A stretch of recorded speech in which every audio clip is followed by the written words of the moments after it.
আসসালামু আলাইকুম ওয়া রাহমাতুল্লাহ। ইন্নাল হামদুলিল্লাহ ওয়াহদা ওয়াসসালাতু ওয়াসসালামু রাসূলিল্লাহ ওয়া আলা আলিহি ওয়া সাহবিহি ওয়া মাওয়ালা। প্রিয় ভাই ও বোনেরা, আমরা মানুষ হিসাবে সত্যিকার সবাই ভালো মানুষ হতে চাই। সমাজের ওই মানুষটাকে আমরা ভালো বলি যে মানুষটি বাজে কথা বলে না, অহেতুক কথা বলে না এবং ফাহেসা কথা বলে না। সে কম কথা বলে, বিচক্ষণতার সাথে জীবন পরিচালনা করে। সেই লোকটাকে তো ভালো বলি। সত্যিকারই ইসলাম একটি সুন্দর চেতনা, সুন্দর জীবন ব্যবস্থাকে ইসলাম সমর্থন করে। দেখুন, অহেতুক কথাবার্তা বললে আমার কথার মধ্যে ভুল ত্রুটি হতে পারে। বাড়তি কথা বলার প্রয়োজন নেই। প্রয়োজনীয় কতটুকু বলবো এবং বাড়তি কথা আমরা পরিহার করে চলবো। তবে ৯টি কথা, ৯টি বাক্য, ৯টি বিষয় আমরা বেশি বেশি করতে পারি। এই ক্ষেত্রে আমাদের লাগাম, সীমাবদ্ধতা নেই। বিখ্যাত ইমাম আর-রাবি ইবনে খুসাইম রাহিমাহুল্লাহ তিনি বলছেন, আকিল্লুল কালাম, কথা যা বলি এই কথা আমরা বেশি বলি যেন না বলি, কথা কম বলি। ইল্লা বিতিসইন, তবে ৯টি বিষয়, তবে ৯টি বিষয় আমরা এখানে কমের সুযোগ নেই। আপনি বেশি করতে পারেন, বেশি করুন। নাম্বার 1, তাসবিহ। আপনি তাসবিহ, আল্লাহর পবিত্রতা সুবহানাল্লাহ কতবার বলবেন? কয়বার বলবেন? আপনি যত পারেন বলতে থাকুন। ১০০ বার বললে এক ধরনের হাদিসের রয়েছে। আপনি একবার, শতবার, যত পারেন বলেন সুবহানাল্লাহ বলেন। এই মুখ দিয়ে এটা একটি কথা মুখ দিয়ে বের করছেন।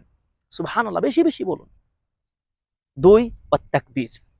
তাকবীর, আল্লাহু আকবার বলুন। আল্লাহর বরত্ব ঘোষণা করুন, আল্লাহু আকবার, আল্লাহু আকবার। এই মুখ দিয়েই আপনি বলুন। এই তাসবিহ, এই আল্লাহু আকবার বলায় আপনাকে ছোট হতে হবে না। মানুষ খারাপ বলবে না। ইসলাম এটাকে খারাপ বলে না। ৩, তাহলিল, অর্থাৎ লা ইলাহা ইল্লাল্লাহ বলুন। আল্লাহর একত্ববাদের স্বীকৃতি দেন। বারবার বলুন লা ইলাহা ইল্লাল্লাহ, লা মা'বুদা বিহাক্কিন ইল্লাল্লাহ। সত্যিকার আল্লাহ ছাড়া কোনো মাবুদ নেই। এই কথা আপনি বারবার বলেন, উচ্চারণ করেন, বেশি বেশি বলেন। এর পরিসীমা নেই। ৪, তাহমিদ, আল্লাহর প্রশংসা করেন। আল্লাহর প্রশংসা করেন, বেশি বেশি পড়েন আলহামদুলিল্লাহ। ৫, আপনি ভালো কিছু চান, ভালো কিছু বিষয় জিজ্ঞাসা করেন, কল্যাণের কাজ করেন, কল্যাণমূলক কাজে আপনি বলতে থাকুন। কল্যাণকর কাজের নির্দেশ দিন, কল্যাণকর বিষয় আপনি কারণে জিজ্ঞাসা করুন। ভালো, ক্ষতি নাই। এই বিষয় মুখ দিয়ে আপনি ভালো কিছু মানুষকে বলেন, ভালো কিছু উপদেশ দিলেন, নসিহত করলেন, এগুলো খারাপ নয়। ৬ নম্বর হলো খারাপ কাজ থেকে, মন্দ থেকে, শার থেকে, ক্ষতি থেকে বাঁচার জন্য আশ্রয় চান। আউযু বিল্লাহ মিনাশ শাইতানির রাজিম। আমি শয়তান থেকে আশ্রয় চাই। আমি পাপ থেকে আশ্রয় চাই। আমি খারাপ কথা বলা থেকে আশ্রয় চাই। আপনি আউযু বিল্লাহ বলেন, আস্তাঈযু বিল্লাহ বলেন। আল্লাহর নিকট আশ্রয় চাই খারাপ কাজ থেকে। ৭ নম্বর, মানুষকে ভালো কাজের আদেশ দেন। ভালো কাজের আদেশ দেন। আল্লাহ তাআলা বলেছেন, কুনতুম খায়রা উম্মাহ, তোমরা শ্রেষ্ঠ জাতি। তা'মুরুনা বিল মা'রুফ ওয়া তানহাউনা আনিল মুনকার, মানুষকে ভালো কাজের নির্দেশ দিবে, মন্দ কাজ থেকে মানুষ নিষেধ করবে।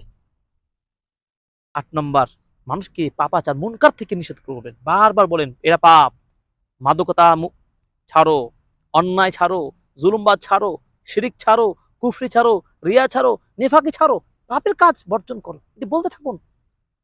৯ নম্বর, আল কিরাআতুল কোরআন, এই জিহ্বা দিয়ে, মুখ দিয়ে আপনি কোরআন বেশি বেশি তিলাওয়াত করুন।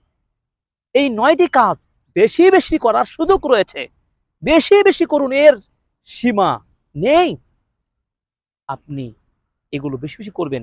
আর বাকি মুখ দিয়ে যা বলেন, কথাবার্তার ক্ষেত্রে সাবধানতা অবলম্বন করবেন। বেশি বলবেন না, অল্প বলবেন। কিন্তু এই কাজগুলো আপনার সুবহানাল্লাহ, আল্লাহু আকবার, লা ইলাহা ইল্লাল্লাহ, আলহামদুলিল্লাহ, ভালো কিছু প্রার্থনা করা এবং খারাপ থেকে বেঁচে থাকা, আশ্রয় চাওয়া, ভালো কাজে আদেশ করা, মন্দ থেকে দূরে থাকা, মন্দ থেকে দূরে থাকতে বলা এবং বেশি বেশি কোরআন তিলাওয়াত করা, এই ৯টা হচ্ছে আপনার বেশি বেশি করার সুযোগ রয়েছে। আল্লাহ তাআলা আমাদেরকে এই ভালো ভালো বেশি বেশি করার এই কাজগুলো ৯টি বিষয় আমাকে আপনাকে সর্বদা সচেতনার সাথে পালন করার তৌফিক দান করুন। আমিন। ওয়া সাল্লাল্লাহু আলা নবী ওয়া আসসালামু আলাইকুম ওয়া রাহমাতুল্লাহি ওয়া বারাকাতুহু।